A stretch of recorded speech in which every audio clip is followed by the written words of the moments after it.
Hi, I'm Regan Robinson, your host of Future Fit, the only podcast unraveling the secrets of how the world's most innovative leaders stay future ready in a fast-paced world. I've spent over 20 years as a futurist and strategist, transforming top global brands and putting investment-backed startups on paths to sustainable growth. Along the way, I've become obsessed with new ways to prepare for the future, because thinking about the long term once a year simply isn't enough. In each episode, I talk with movers, shakers, and path breakers who share their stories about how they turn uncertainty into their strategic advantage. Throughout our journey, we'll discover unconventional and imaginative ways to help you thrive today while leading your teams into tomorrow. Future Fit leaders know that being prepared for what's next is more than a business decision.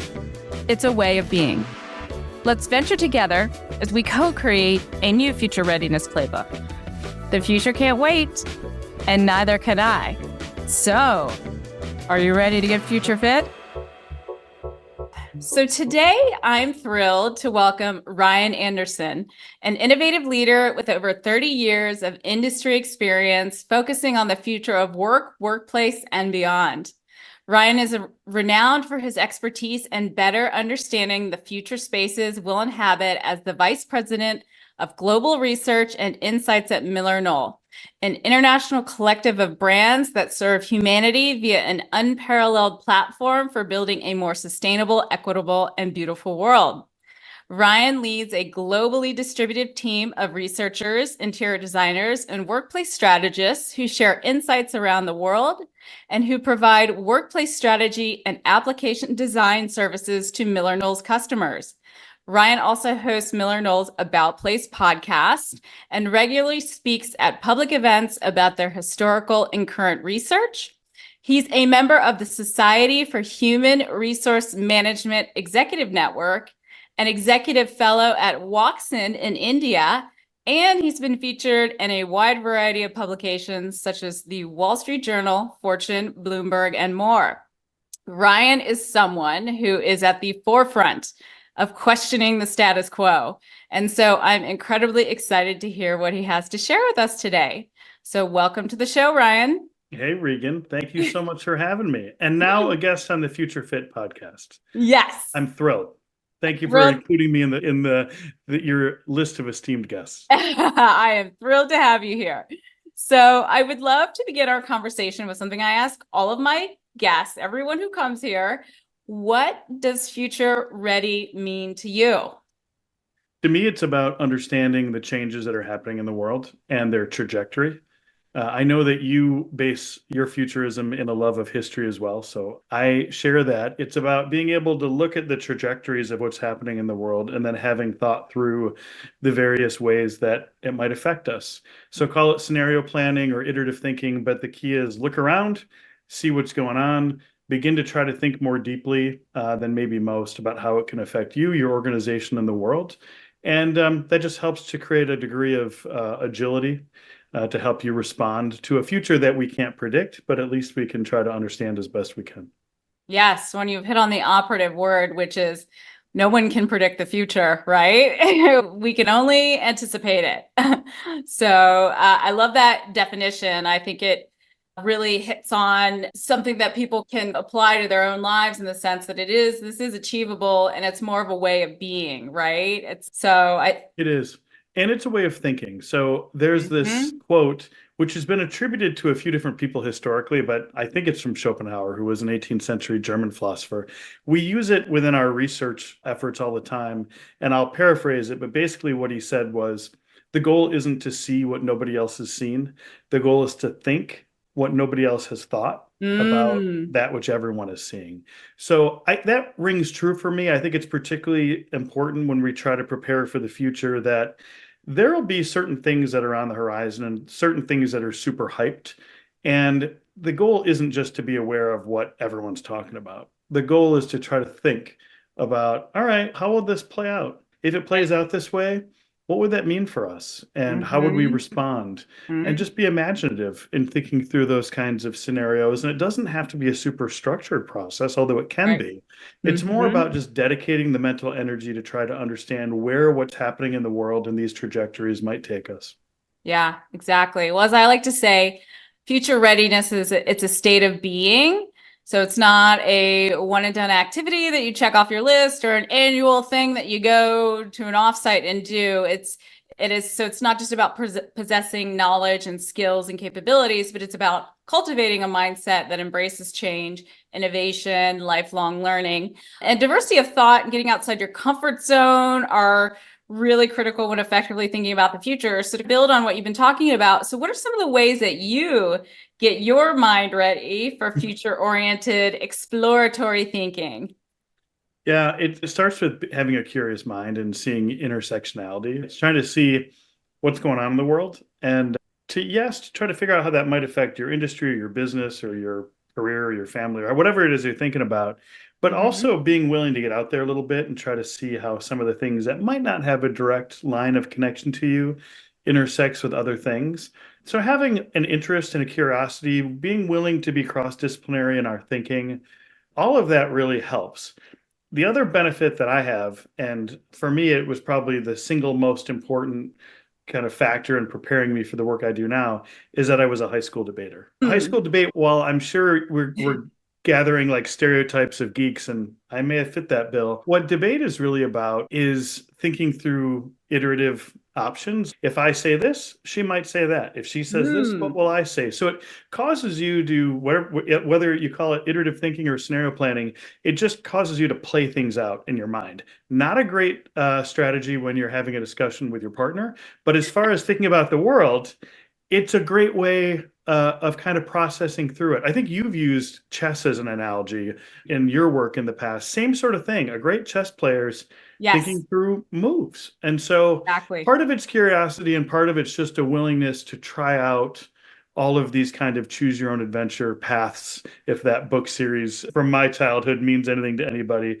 so that we can just be a little bit more prepared for when the future comes and we say, yeah, I thought something like this might happen. This was different than the way I imagined, but this is similar. And it means you're just several steps ahead of everybody else who might be looking at these things for the very first time. Yeah, it's the more that you can bump up against the unknown and whatever that means for you, and there's a lot of ways that can shake out the better, especially considering what we know around how the brain works from neuroscience and cognitive science, and how, as you experience things, how the brain is filing away information. And then we know imagination is the ability to create the idea of something that does not yet exist, and your brain is actually making connection points, right? And Yeah. so what I always love to tell people that tends to blow their mind is, but the key is you have to be in a rest and digest state, not fight or flight. And most of the time, most people walk around with their fight or flight nervous system active, and that is not the right vibe to be in if you want to harness imaginative thinking. There's a reason why most people or a lot of people have ahas in the shower, right? Because you are, or the bath, because you are relaxed. You're in that rest and digest Yeah. state. Yeah, imagination takes margin, doesn't it? I think I've had several experiences like this, maybe you have, where you take a little bit of time away from work and suddenly you've got these creative bursts all about work. Mhm. You're like, I tried to step away from this, but now my Yes. brain's going, which to your point shows that we have to make room for this in the context of demanding work weeks with technologies and work processes that are, I think, squeezing us to work longer, harder, particularly in asynchronous modes. And we Right. have to somehow get time on the calendar in one way or another to step back from some of those rote kind of demands and yeah, and use your imagination and be Yeah, you have creative. to be really intentional about it, right? Mhm. Yeah. So, as you illuminated before, alluded to actually, as I'm a historical nonfiction nerd. And so I have come to think of myself as much of an amateur historian as a futurist. So, in my work, I seek to understand the bigger stories and place what's happening today and what's on the horizon into a larger context. And as history is a rich tapestry woven with threads of triumphs, struggles, innovations, and strangely enough, history can provide some clues to the future. So I'd love to hear, how do you use historical research to get insights into the future's possibilities, and how are you applying them in your work at MillerKnoll? Well, I'm also a historical nonfiction nerd. We have different frameworks for planning spaces. So, to my right in my homework space, I have what we would call a reference zone. So, it's everything I need. And if you would look at it, for every one business book, there's probably 10 history books. David McCullough was like my hero. So, Mm, everything he's ever written, I've read because it allows us to see, as you point out, backwards in a way that's illuminating.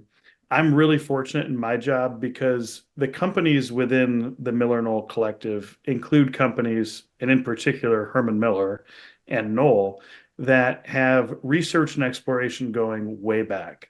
So the mhm. person who started research at Herman Miller was a guy named Bob Probst or Robert Probst.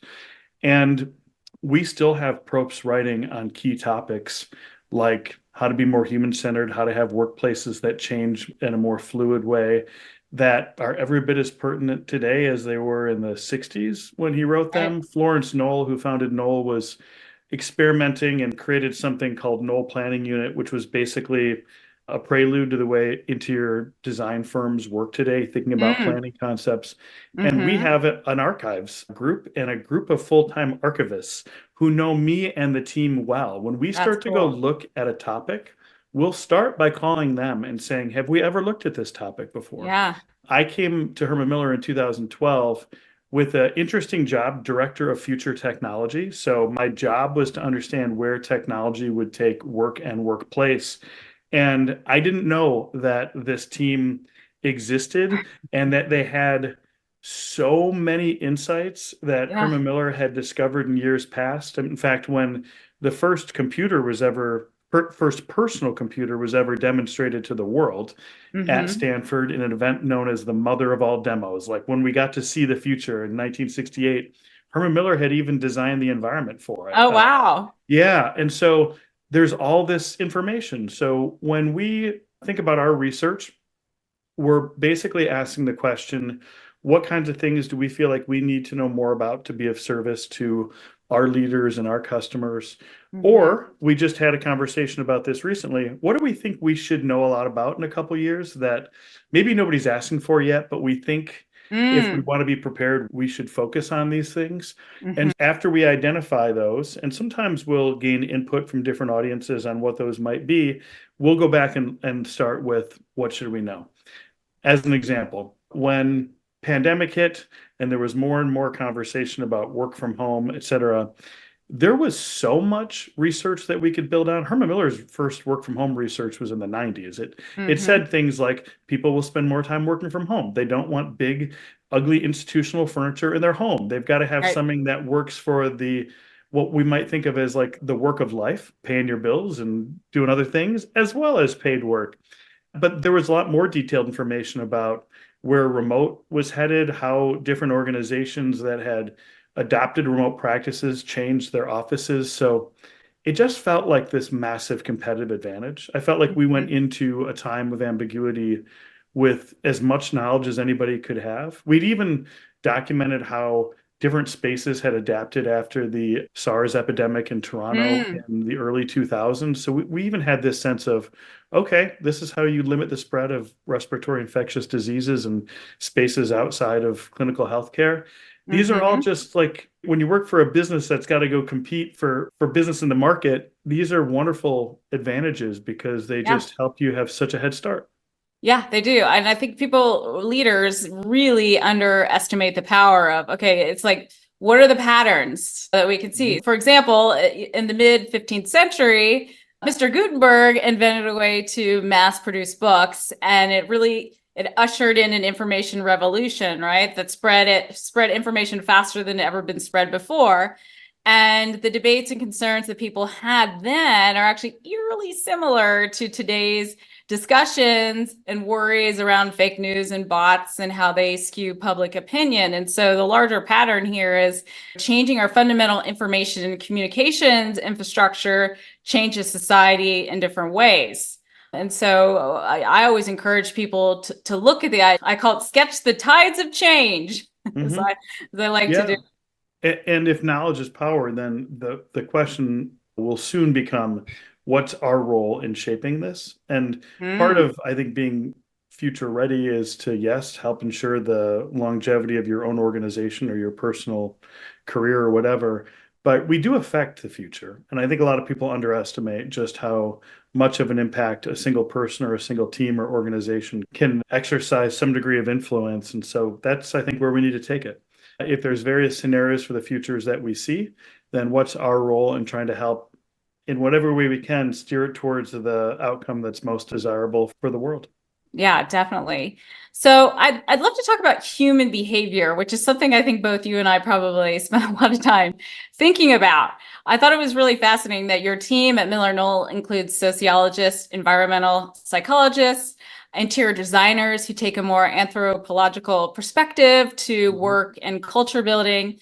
And similarly, my approach to anticipating the future is infused with insights from cognitive and behavioral science, neuroscience, psychology, even executive coaching. And so I'm curious, what role do these social sciences folks play within your team or your department? And how are you using these types of insights to anticipate what your customers could need in the future? They're incredibly central. So our business is largely around helping to think about the design of different types of spaces and how to furnish them, Mm-hmm. right? So this includes offices, but it also is healthcare facilities, homes, schools. And I think just to put it bluntly, a lot of buildings are built with a focus on the actual building or the site or the capital investment. And they last a really long time. So the goal is to try to create spaces that serve people. Like there's some sort of experiences or activities you're hoping that this facility does. Mm-hmm. And if it's not grounded in some basic principles, like how do you strengthen communities or how do you promote well-being among individuals and groups, then you're more likely going to create a structure that people live with rather than it really serving people well over time. Mm-hmm. So yeah, we draw from the social sciences a lot. And what's really interesting is to see the intermingling of some of these disciplines. As an example, Dr. Michelle Osman, our lead healthcare researcher, she was a nurse practitioner, but she has a PhD in architecture.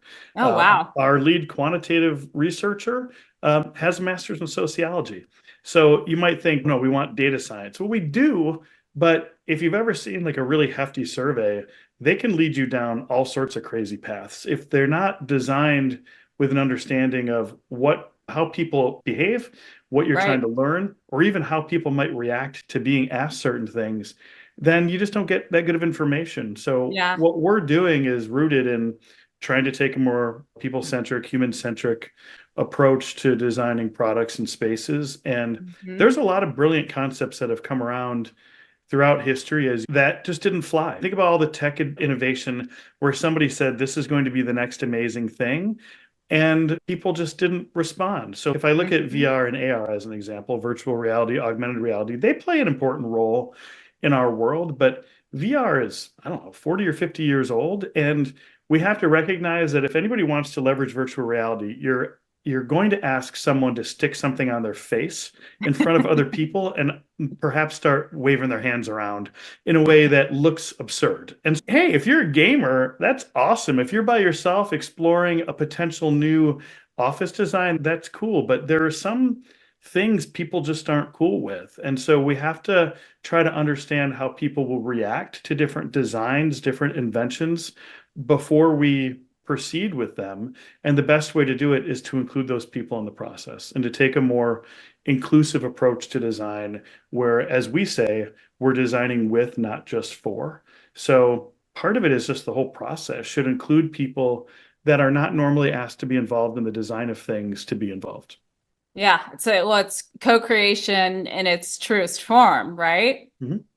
I love that. Yeah, I'll give you an example. Most every organization that we serve has some sort of employee resource group or business resource group of Mm-hmm. employees. It could be a veterans group or women or people of color or whatever. And those groups are usually all set to provide insight, help, perspective, personal anecdote, but are often not asked to weigh in on the design of processes or products. We love to engage those BRGs or ERGs, whatever you want to call them, in the design of spaces, Hmm. because they give you perspectives that you would just never otherwise hear. And the Yeah. more you can get those perspectives, the better the outcome of the design can be.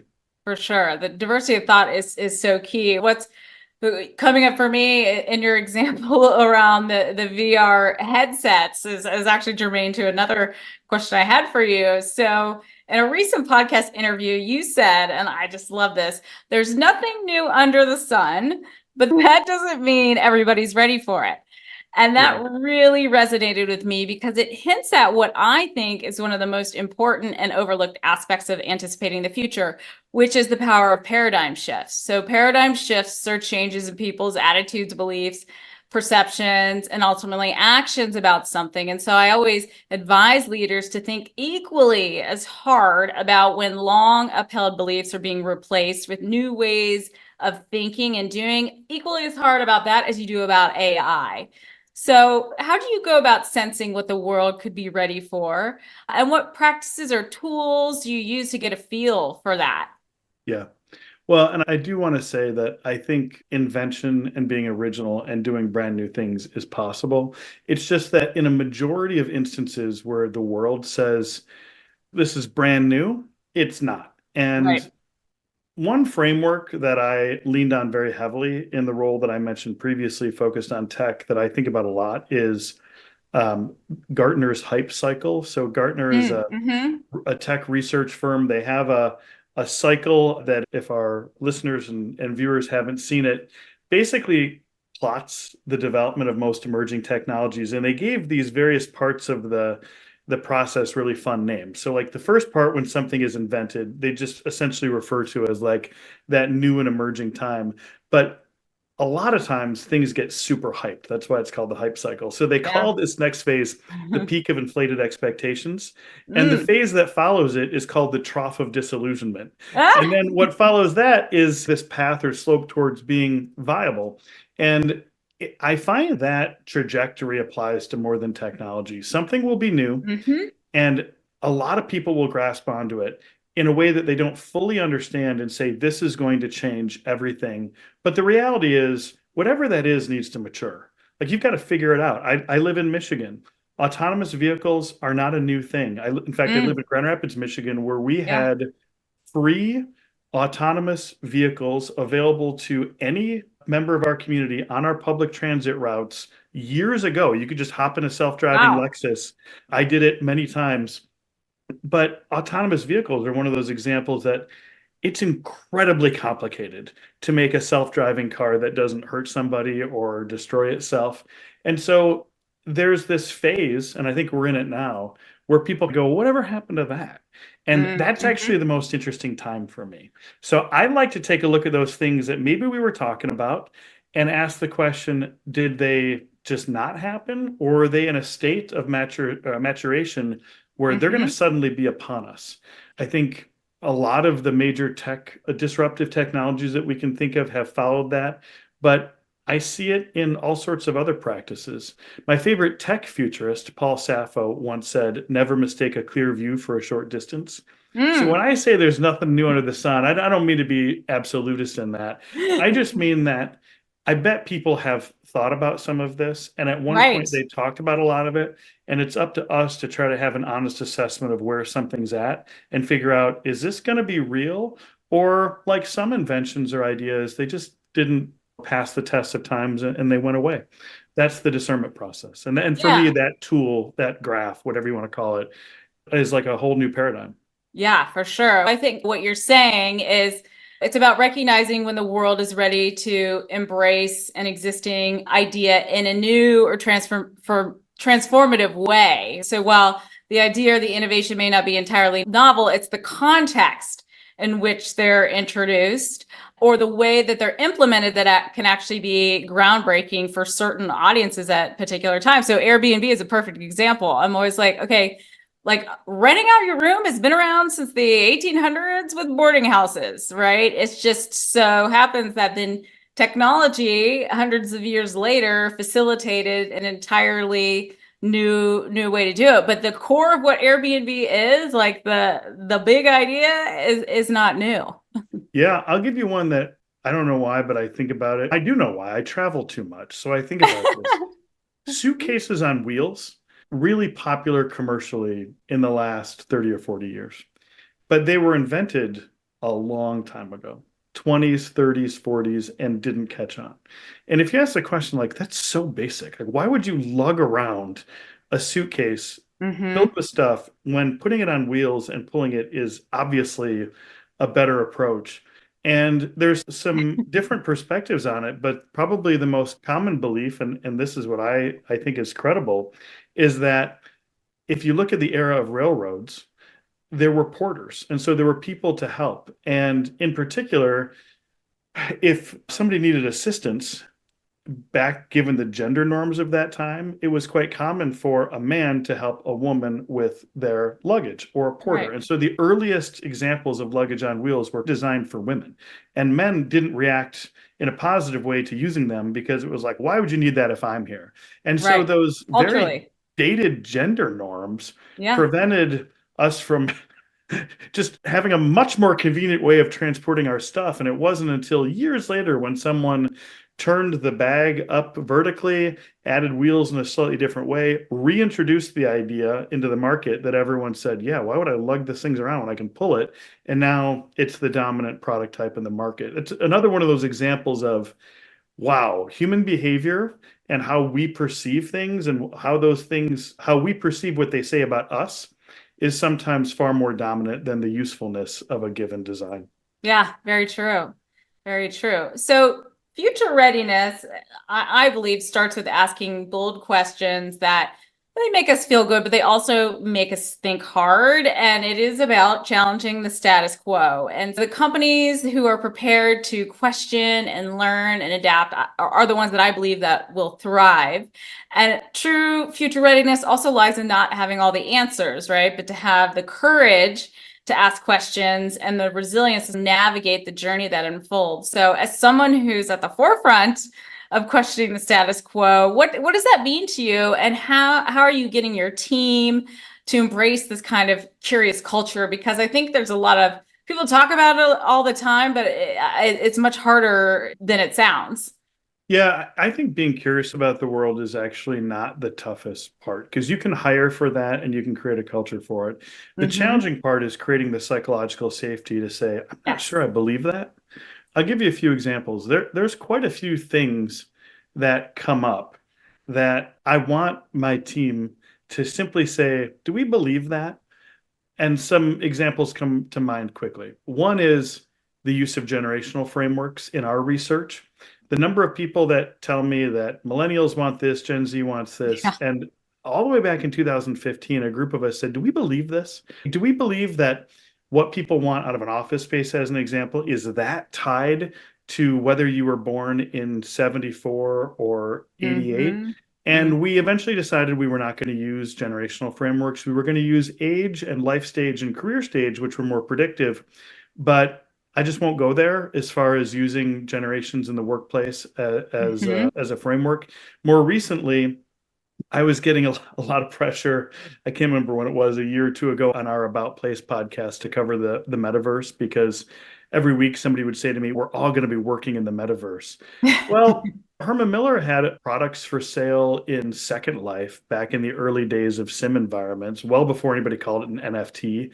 And as a group, we went, I don't know, do we really believe this? So we covered the topic, but we covered it with someone who said, I don't know that working in the metaverse is realistic. Maybe it will be, but the more useful thing to pay attention to are the underlying technologies like digital wallets and how should we Mm-hmm. think about those. And I sometimes think I don't want to listen to that episode in a year and a half and feel like I fell into some sort of crazy media hype, but I think it stands up. Today, lots of questions about AI, understandably. AI is not really new. It's a term that we're using more. I think the large language models, ChatGPT, have suddenly made it very top of mind, but smart organizations have been thinking about the use of Mm-hmm. machine learning or generative design for Mm-hmm. hopefully a while now Right. and should be able to have a strategy. So it's that psychological safety to go, yeah, maybe. Are we Yeah. sure? What do you Yeah. think? And if let's just say everybody's wrong about this, then why might we feel that way? That is a very tough thing to do, particularly if you happen to be having a conversation with somebody with more seniority or experience or status within an organization. But if you do it Yeah. with empathy and in a sincere desire to advance the conversation, and if you frame it as a question as Yeah. opposed to, I think that's BS, A what if then question, right? what, yeah, what if, or like I said, do we believe that? And so Yeah. I try to ask that a lot and just get Mm-hmm. everybody's sense of, yeah, we think we do. We believe that now. The evidence Mm-hmm. supports it. But every once in a while, my team surprises me and says, I don't think so. I'm not sure any of us really believe that. Okay, let's talk about that. It's the debater coming out. Mm-hmm. Let's never beat up the people, but beat up the idea so that we Yeah. have a real sense of it. Yeah. Yeah, it's also about what I'm hearing. It's like divorcing yourself from the idea. We get so attached to things because there's familiarity. But the more that you can step outside of yourself, have empathy, let people feel heard, create this psychological safety, and then also take the step of, okay, what are our cognitive biases that could be playing into this? What are the unhelpful assumptions, or what are the emotions? That's why a lot of the work that I do is like rooted Yeah. in what an executive coach might venture into. I'm so glad you mentioned cognitive biases. I have a poster of biases that I just walk by on several times a day. And every once in a while, I'll just glance and ask myself, any anchoring bias, any Dunning-Kruger, any. It's really a wonderful thing to be self-aware. But you nailed it. Yeah, Don't define yourself by your ideas. Define yourself based on your ability to explore an idea yeah, and have maybe strongly voiced, loosely held beliefs that you're willing to say, huh, I got that one wrong. There's a lot of strength in saying, I really thought that was going to happen, but boy, it didn't happen at all. And learn from it.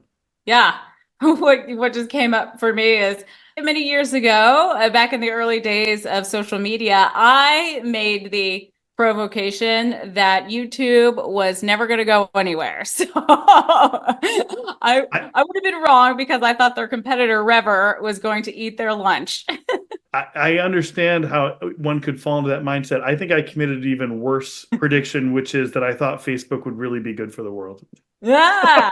See, And so then I we was like, hang on. yeah. Maybe it's a mixed. Hey, don't get me wrong. There's some societal benefits, but when we started to see the rise of self-harm and depression among young people, misinformation, it was like, wow. I didn't think through how somebody might take a useful invention and use it in bad ways. And in some cases, it's the creator of those things thoroughly enough. So I trend towards optimism. I have learned that can be a little dangerous. I don't want to look at the world through a different lens, but I do need to, at least in these scenarios, ask the question, if somebody uses this in a harmful way or in a way for self-gain that's detrimental to others, what does that look Right. like? Yeah. Mm-hmm. Yeah, absolutely. I think possibility mindset is really important, especially when you're dealing with complicated, complex, interconnected issues, which everything is these days. There's nothing wrong with being optimistic, but also having the self-awareness of I'm an optimist. So let's make sure that we're looking at this and asking the hard questions to make sure we're seeing as much as we can, or we're sensing what we can. Mhm. Before I bring us to a close, was there anything you were hoping we would talk about, but that I didn't ask you? I think your questions have been really fun. I have to say, because a lot of my work focuses on the design of environments or products, and I love talking about that. I get to have similar conversations a lot, but I love that you've pushed into these areas. And even thinking about the fact that I was going to be talking to you has caused me to self-reflect a little bit. So keep it up. The only other thing that we didn't really talk about is we have, as a research team, and this has been done in concert with our strategy folks, Mm-hmm. engaged in actual scenario planning in the past, where we take a look at all these trends and articulate Mm-hmm. scenarios. We just shared some on the future of cities. I do think if an organization hasn't explored that, it's a worthy exercise. It can be Yeah. scaled very small or very big, but it gives a little bit of structure to what a Right. process looks like that you can then disaggregate and make more part of your normal workflows. So some of those more, I don't want to call them formal processes, but more structured processes Right. of exploring the future is a great way of helping an organization to learn this. But the key with anything futurism is that it has to be framed in a way that people don't think is just you're off in la land. It's about Right. understanding trends that you might be missing. It's about exploring possibilities that you might not anticipate and just increasing what it looks like to be an insight-led team or organization. Yeah, I love that. So as we bring our conversation to a close, one final question. In your view, I think I know the answer to this, but in your view, is preparing for the future more about managing risks or capitalizing on opportunities? Ah, that's a good question. I think it's about knowing what not to do. And let me explain what I Hmm. mean by that. I've spent a lot of my career working in strategy. Now, insights and research in our organization has lived in a few different areas, but I believe that strategy begins with deciding what you're not going to do. It's Right. easy for an organization to say, we're going to do this and this. The reality of resource constraints is that every day, people and teams and companies or nonprofits or whatever need to say, we're going to focus here and not here. So when Mhm. we decide to look towards the future, it's about choosing the right opportunities and saying no to Right. the ones that don't make sense. And that does mitigate risk. But no, it's about knowing when to say yes and when to say no, which is about seizing the right opportunities. Right. And that all starts with having a clear hypothesis about what the future could be and articulating it boldly and in a way that people can understand and going after it. And I'll add one thing, a desire to know your place in shaping it. So, Yeah.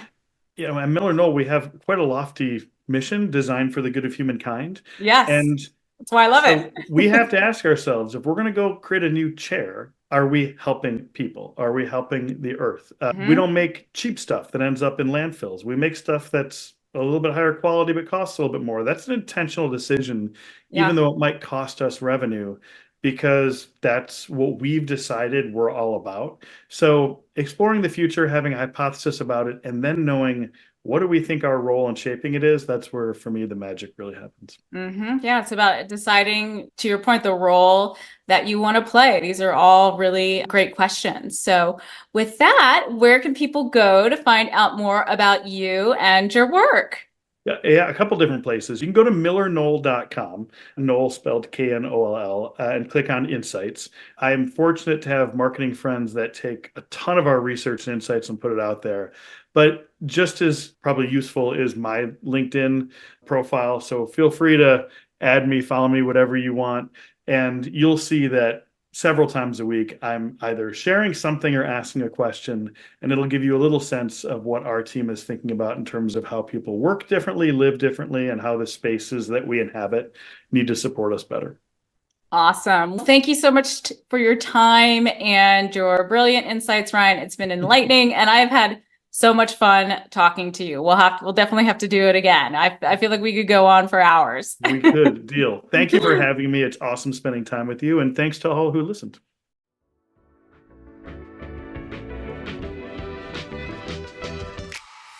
Thanks for joining us on this episode of Future Fit. If you're listening, you're probably future curious. So follow me in my newsletter on LinkedIn to keep the conversation going and share your discoveries with the Future Fit community. And if you enjoyed this episode, remember to subscribe, rate, and review Future Fit on your favorite podcast platform. Until next time.